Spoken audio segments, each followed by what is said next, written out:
Baby, baby.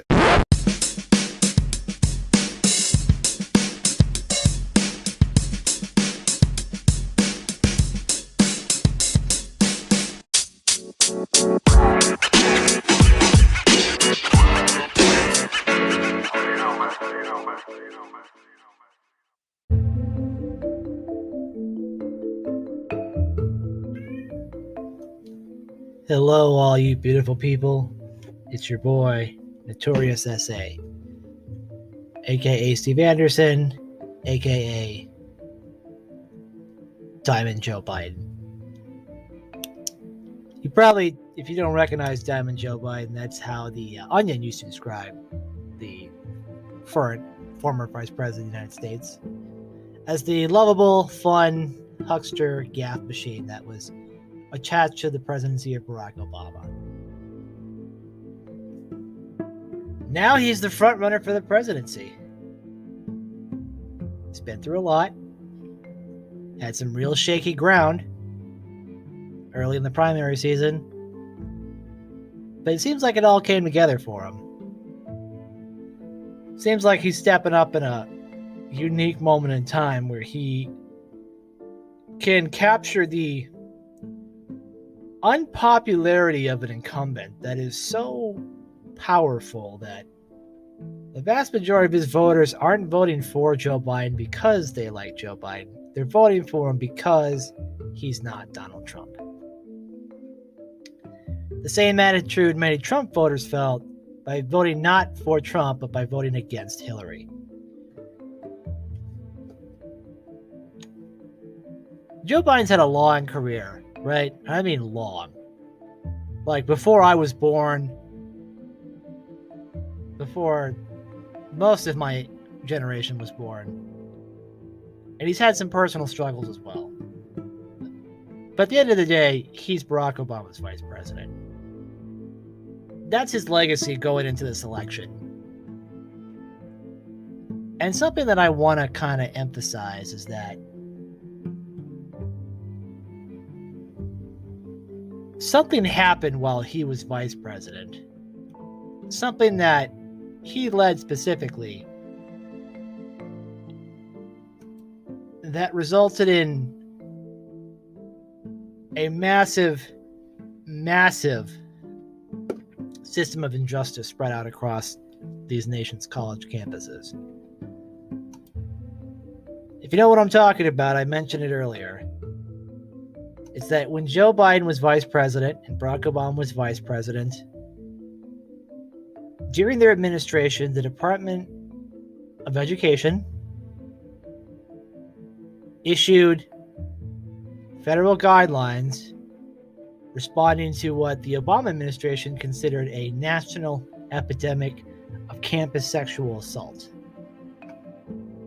Right, as part of a campaign that involved the It's On Me campaign, which advised students to look out for signs and to obviously protect their fellow students, there was a much more heavy-handed and sinister system in place to try to force the colleges to adapt to what the administration considered to be a stricter enforcement system.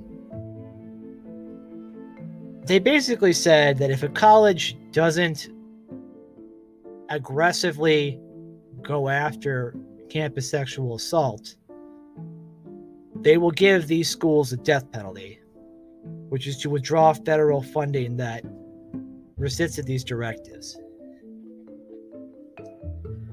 For the most part, folks, if you don't know, if a university doesn't get federal funding, it's essentially finished. A large portion of its loans and grants come from the federal government. And sure, some private institutions have huge reserves that maybe they could try to withstand the storm if needed. But most universities can't take that kind of hit.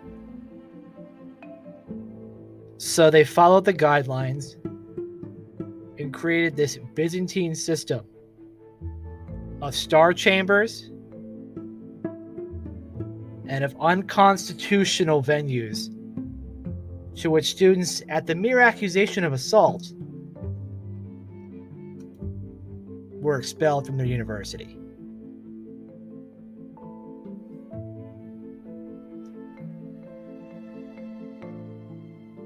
What I am concerned about in the Joe Biden administration is that these same people will be in charge again. If anything, some of the more radical people will be in charge. And it's not necessarily guaranteed that the protections we have in place now are going to stay in a Biden administration. So let's all take a minute here. Let's talk about Title IX, federal funding for schools. Let's talk about what happens when you try to make it easier to convict people on accusations. And let's see what happens when you don't respond to the backlash.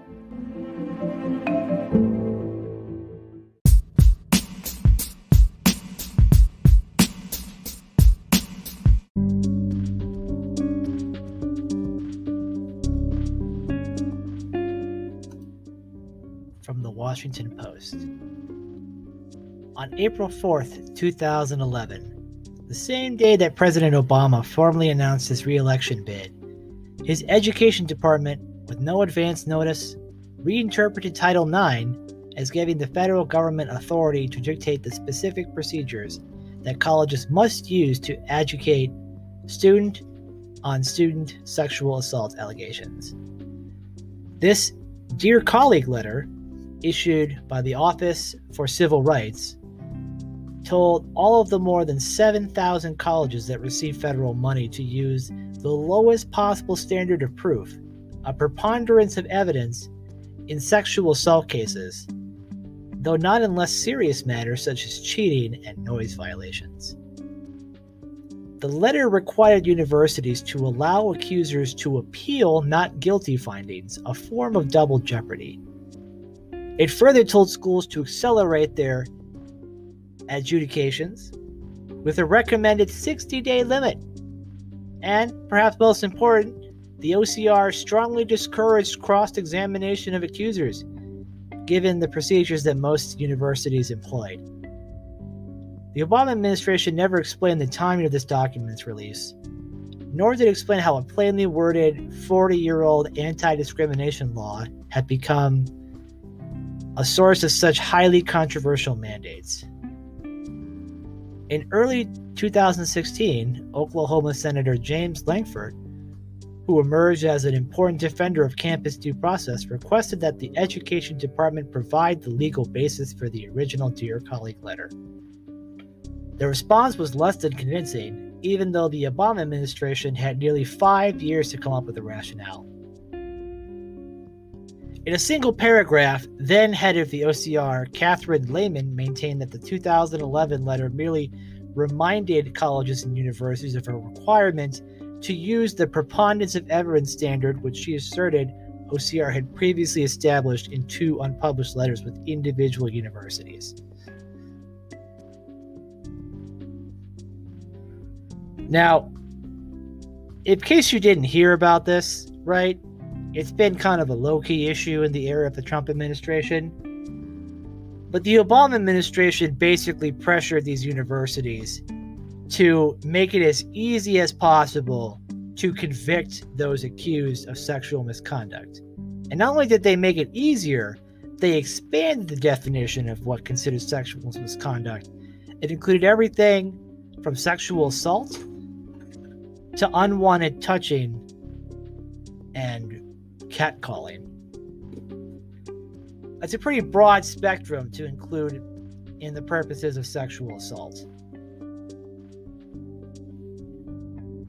Now, the idea behind this very much likely came from groups that have been trying to raise awareness of sexual assault on campus.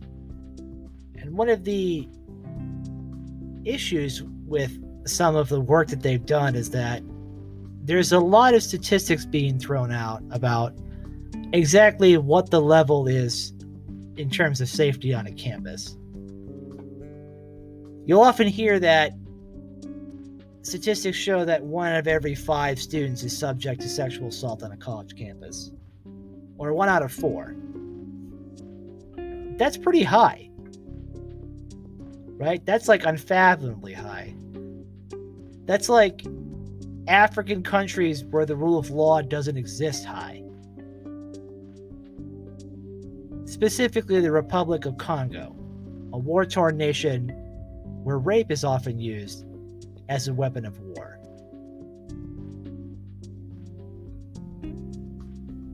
Needless to say that investigations by Slate magazine and The Atlantic revealed that a lot of the science that these recommendations were based on was not necessarily the most well-informed, or at best questionable, in terms of its ability to be replicated and in terms of actual data collection.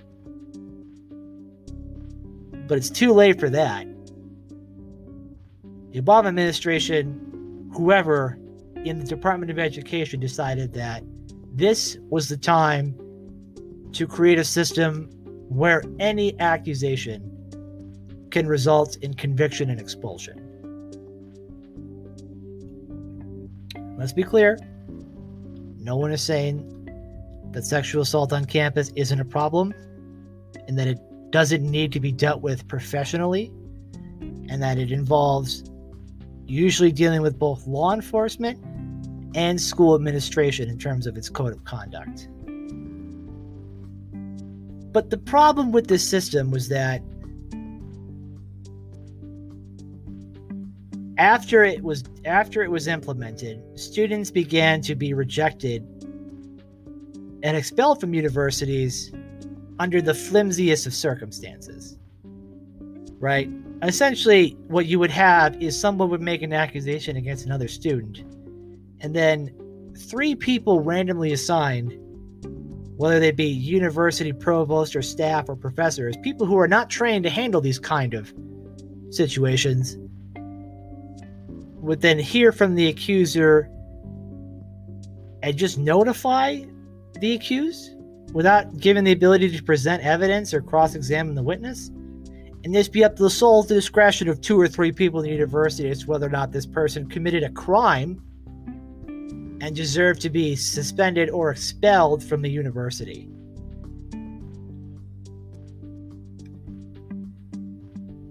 I don't have to tell you that if this sounds like a massive violation of rights and due process, is that it is.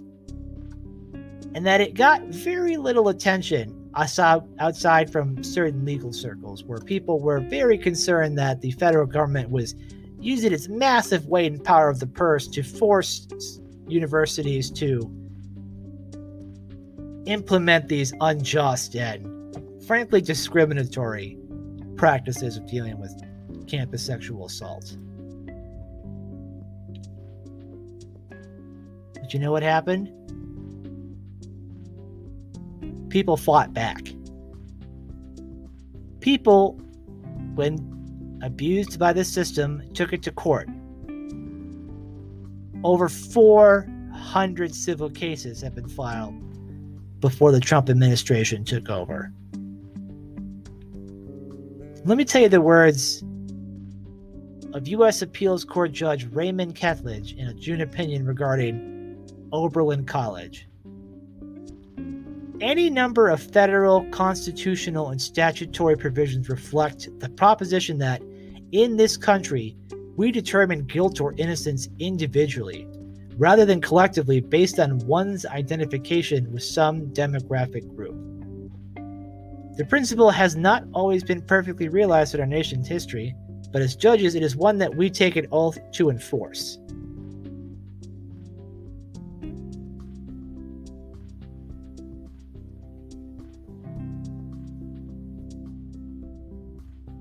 The federal judges knew what they saw.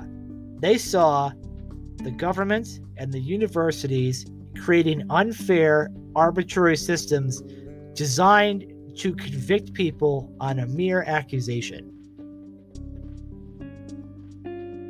The idea that these regulations would have gone out and only affected the bad people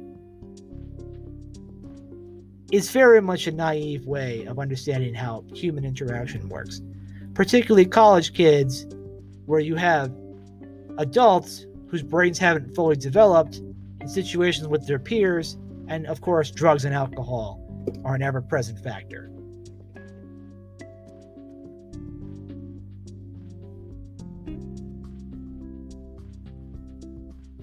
Mind you, 189 times, state and federal courts have ruled in favor of accused students because their rights under Title IX and the 4th and 5th and 14th Amendments have been violated by these universities at the direction of the federal government.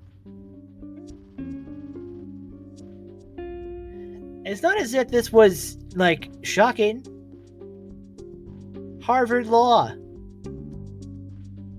had numerous professors sign a letter that said that these policies are a violation of due process, right? This doesn't solve the problem of sexual assault on campus. It just makes it easier to convict people who've been accused. It doesn't delve into the deeper issues that go with this. It just simply says we've created an arbitrary system that allows us to convince people that we figured out a way to solve the problem. But all it did was make it worse. You have students whose lives have been upended for unfair and unfounded accusations. You've got universities being sued for violating Title IX while implementing guidelines that relate to Title IX at the threat of losing their funding. You have kind of this woke activist collective, the very beginnings of it, starting to see what would happen if they had power, right? If they were able to implement their version of justice, right? And the first place it happens is the universities, right? It becomes a place where their experimentation on how far you can push the laws to attack those that we feel are the enemies. And there's been massive public backlash to the Trump administration changing the rules. Say what you will about Betsy DeVos. One of the things that she's done that is highly exemplary is create new rules that give more rights to those of the accused. Right? This is from May, from CNN. Education Secretary Betsy DeVos on Wednesday formally announced new protections for those accused of campus sexual harassment and assault, a controversial move that upends Obama-era guidance, and she had argued denied due process to the accused. The changes, which critics argue may discourage victims from coming forward, include provisions under the federal law Title IX that allow those accused of harassment or assault to question the evidence and cross-examine their accusers. Also, the new rules narrow the definition of sexual misconduct on campuses.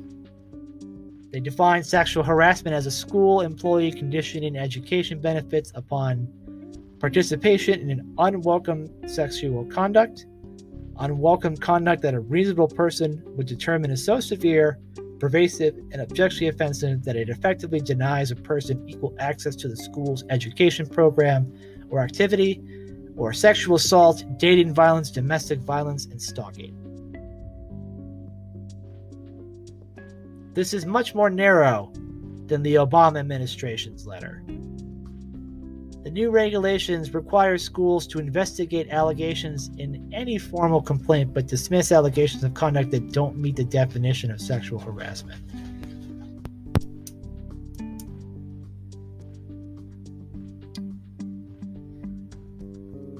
Say what you will about the Department of Education under Betsy DeVos, and there's a lot to say, and a lot of it's not great. But this is one of those times where they actually hit the ball on the head, right? This is going to help because our universities cannot continue to be sued and enforce rules under the threat of having their funding pulled.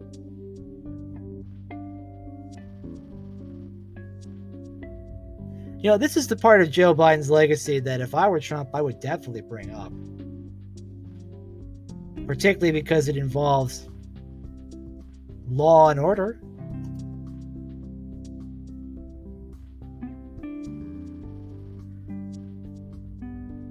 And I know this is going to come off as a white man saying that college kids are getting a pass and being unfairly accused, but it goes beyond that, right? What everybody seems to forget is that universities that receive federal funding have to obey federal rules. And too often, universities believe that they're allowed to implement whatever they believe to be fair, whether it's speech codes, whether it's tribunals that don't uphold due process, or whether it's trying to censor speech that it deems to be violent and offensive.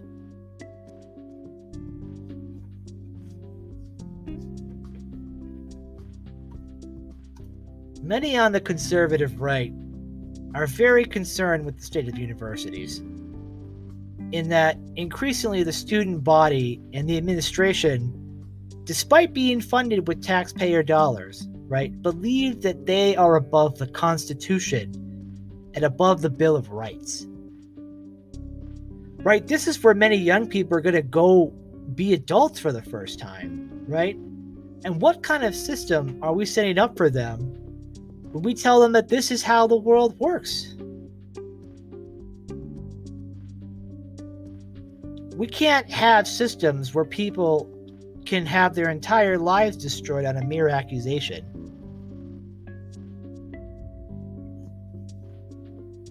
And look, Biden has come out and said he is against the changes and that if elected, he would revoke the protections that Betsy DeVos has implemented. Let me tell you something. Generally, once rights are given, it's very hard to take them away.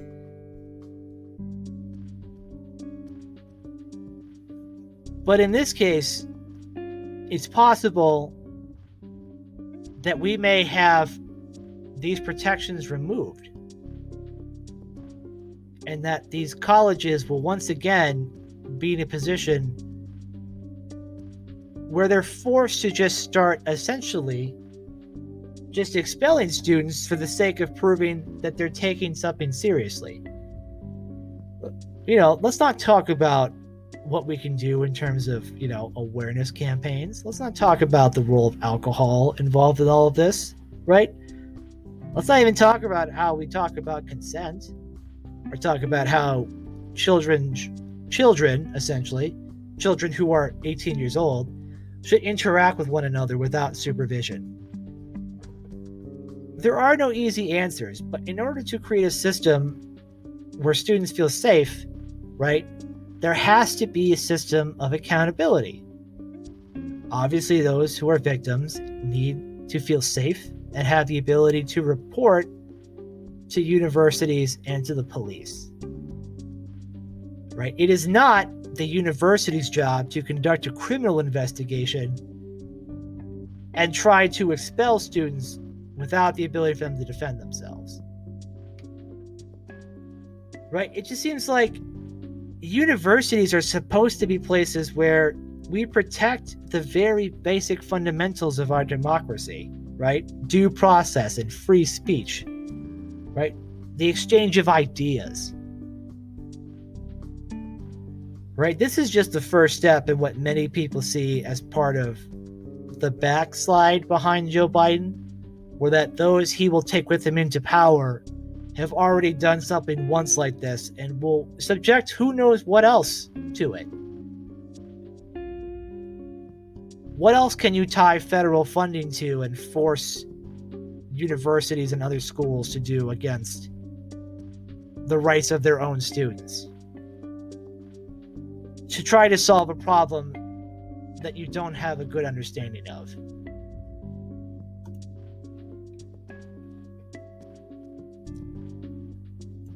Look, I can hope that Joe Biden, when he's in office, realizes that the protections in place are good and that we can't have a system where anybody can be destroyed based solely on an accusation, right?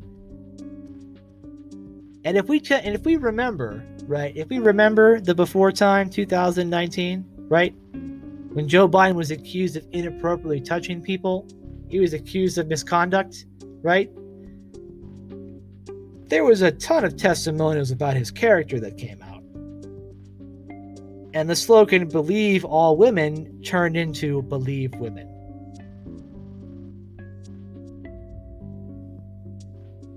Once again, when the circumstances have come onto them, they all of a sudden changed their tune and, without a hint of irony, realized that what they were doing was having ill-intended consequences.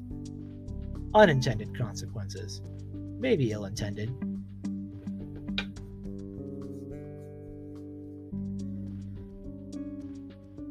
It is funny, though, that you would think that with Trump being the way he is, that this would be something that he could give zero interest in, and I'm very sure he doesn't. But for a lot of people, this was a major concern because it wasn't helping the university solve their problem, but was giving them more headaches, right? And it undermined their credibility because they were again forced to conduct sham trials of students accused of anything from assault to bumping into somebody, and they felt uncomfortable.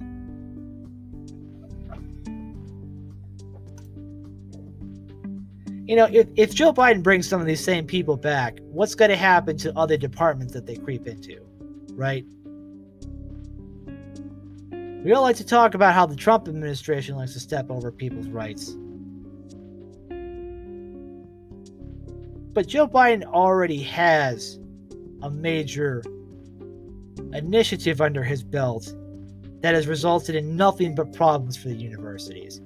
And this is something that the Trump administration actually improved upon from the Obama administration.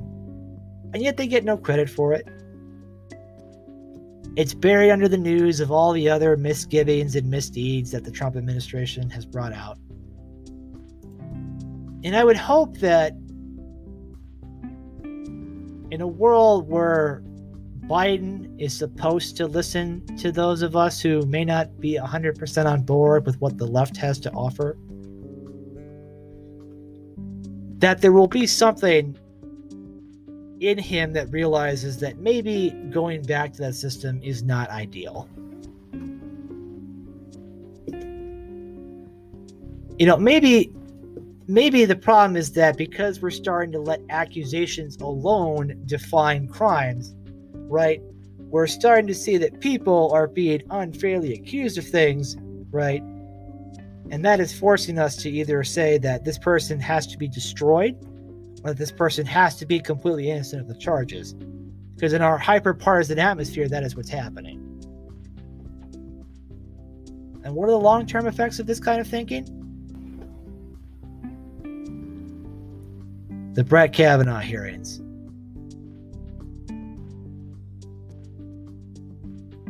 Where we had one person come forward and testify, credibly in my mind, to accusations of assault. And then we had opportunists come in with completely bogus accusations, trying to paint Kavanaugh as a total monster. And look, I've got my beef with Kavanaugh, mostly on some legal aspects of his rulings. But I will say that without being able to necessarily prove the allegations against him, that it sounds very much like he mistreated somebody at some point in the past. But the problem was that the idea of an accusation being definite proof of a crime means that there's incentive to tack on more even if they're not true and ludicrous, right? And then it goes from an honest examination of one's past actions to slander on their character. And for many Republicans, this is what they saw. They saw somebody who, in their mind, had one accusation against them that came suspiciously timed during a nomination hearing and was then piled on by hucksters like Michael Avenatti, who peddled lies and later would be found guilty of trying to embezzle and steal from his clients. Right? You let people who claim the moral high ground and have a precedent of an accusation equals guilt try to derail a Supreme Court nomination.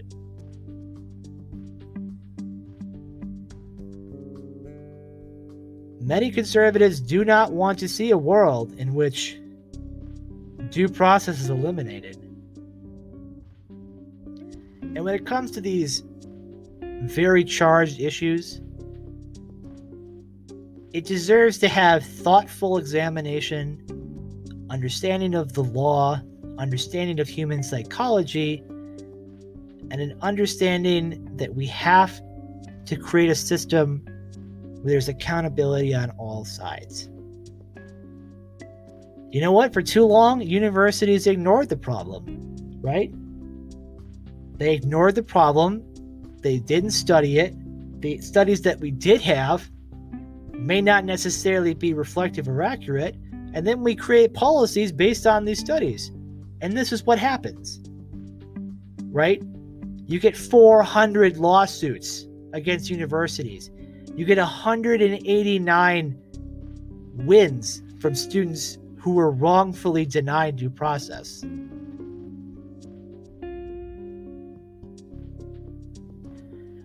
Look, it's a smaller story that you can dive into at a much deeper level.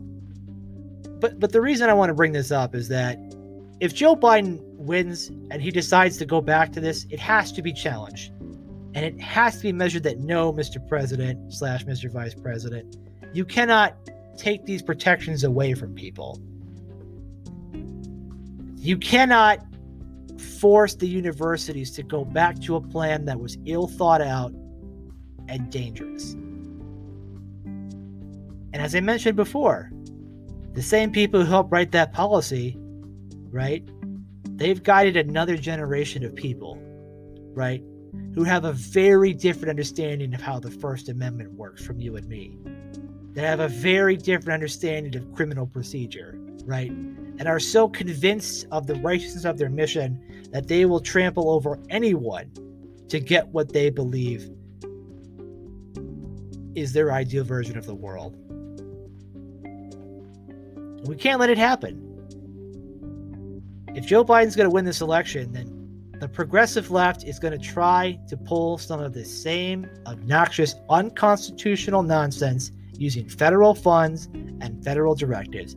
And it is imperative that Joe Biden is challenged on this when he's in office. It's imperative that he ask why he thinks due process doesn't matter. Part of the problem in the Trump era is that Trump's discontent for the law leaves many on the left to believe that they should feel the same way. And then all we have is two systems where whoever's in power exerts the max amount of pressure on the other side.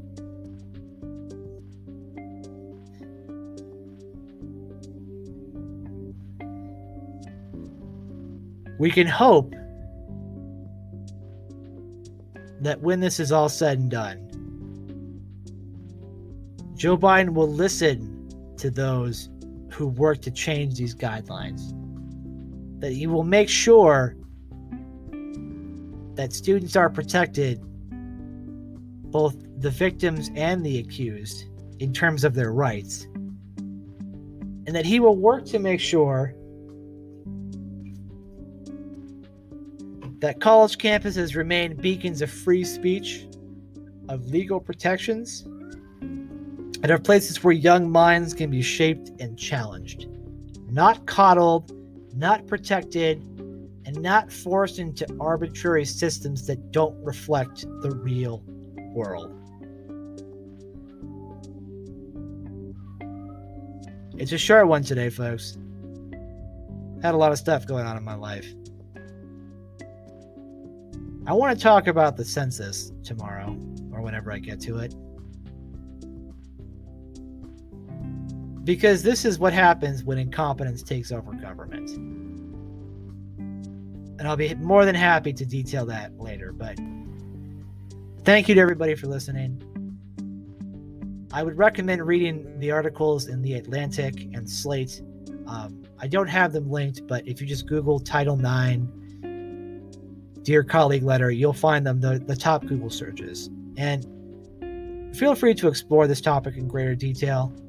It's important, and I hope everyone is having a wonderful Tuesday, and I hope you're staying safe. Be smart, be cool, be at peace.